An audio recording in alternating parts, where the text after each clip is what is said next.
মধ্যপ্রাচ্যের উত্তপ্ত সংঘাতের মধ্যে হরমুজ প্রণালীর পূর্ণ নিয়ন্ত্রণ নিয়েছে ইরান। বাধা অতিক্রম করে এগিয়ে যাওয়া বিভিন্ন জাহাজ ইতোমধ্যে ইরানি হামলার শিকারও হয়েছে। উত্তেজনাকর এই পরিস্থিতির মধ্যেই এবার হরমুজে আটকা পড়েছে বাংলাদেশি জাহাজ জয়যাত্রা। ইরানি হামলার আশঙ্কায় হরমুজ অতিক্রম করতে পারছে না পণ্যবাহী এই জাহাজটি। বিস্তারিত আরিফ হাসানের প্রতিবেদনে।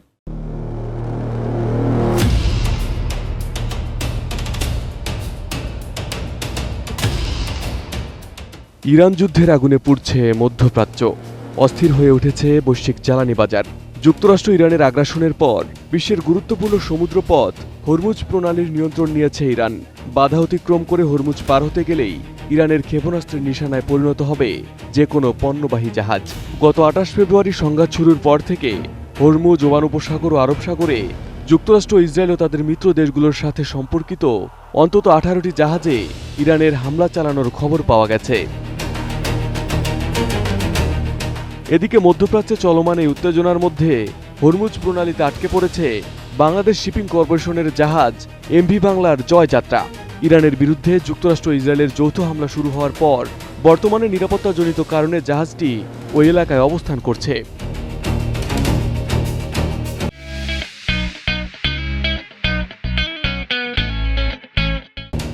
বৃহস্পতিবার জাহাজটি হরমুজ প্রণালী পেরিয়ে দেশে ফেরার চেষ্টা করলেও সম্ভাব্য হামলার আশঙ্কায় আবার আগের অবস্থানে ফিরে যেতে বাধ্য হয়।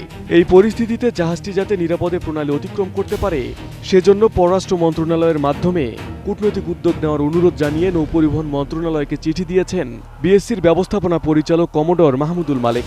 এদিকে যুদ্ধ পরিস্থিতির মাঝে বাংলাদেশের অনুরোধে বাংলাদেশের জাহাজকে হরমুজ প্রণালী পারের সুযোগ দেওয়া হবে বলে জানিয়েছিলেন ঢাকা ইরানের রাষ্ট্রদূত জালিল রাহিমি জাহানাবাদী। তবে এখন পর্যন্ত অনুমতি না মেলায় জাহাজটি নিরাপদ অবস্থানে অবস্থান করছে।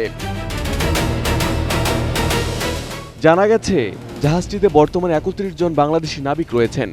আন্তর্জাতিক জাহাজ চলাচল পর্যবেক্ষণকারী সংস্থা মেরিন ট্রাফিকের তথ্য অনুযায়ী এমভি বাংলার জয়যাত্রা বর্তমানে সংযুক্ত আরব আমিরাতের শারজা উপকূলের বহির্নোঙর এলাকায় অবস্থান করছে।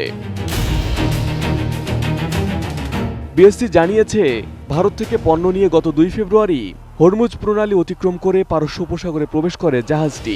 পরে কাতারের একটি বন্দর থেকে স্টিল কয়েল বোঝাই করে ২৭ ফেব্রুয়ারি সংযুক্ত আরব আমিরাতের জেবেল আলী বন্দরে পৌঁছায়। এদিকে ইরানে হামলা শুরু হলে মধ্যপ্রাচ্যের বিভিন্ন এলাকায় দ্রুত সংঘাত ছড়িয়ে পড়লে হামলার মধ্যেই কুয়েতের একটি বন্দরে নতুন করে পণ্য বোঝাই করার সূচি ছিল জাহাজটির। তবে নিরাপত্তা ঝুঁকি বিবেচনায় দ্রুত জাহাজটিকে দেশে ফিরিয়ে আনার সিদ্ধান্ত নেয় বিএসসি। এই সিদ্ধান্ত অনুযায়ী ১২ মার্চ জাহাজটি হরমুজ প্রণালীর প্রবেশমুখ থেকে প্রায় ৬৬ নটিক্যাল মাইল দূরে পৌঁছায়। কিন্তু প্রণালীতে চলাচলে নিষেধাজ্ঞা এবং জাহাজে মিসাইল হামলার খবর পাওয়ার পর নিরাপত্তার স্বার্থে আবার আগের অবস্থানে ফিরে যায় বাংলার জয়যাত্রা। Arif Hasan, ATN news.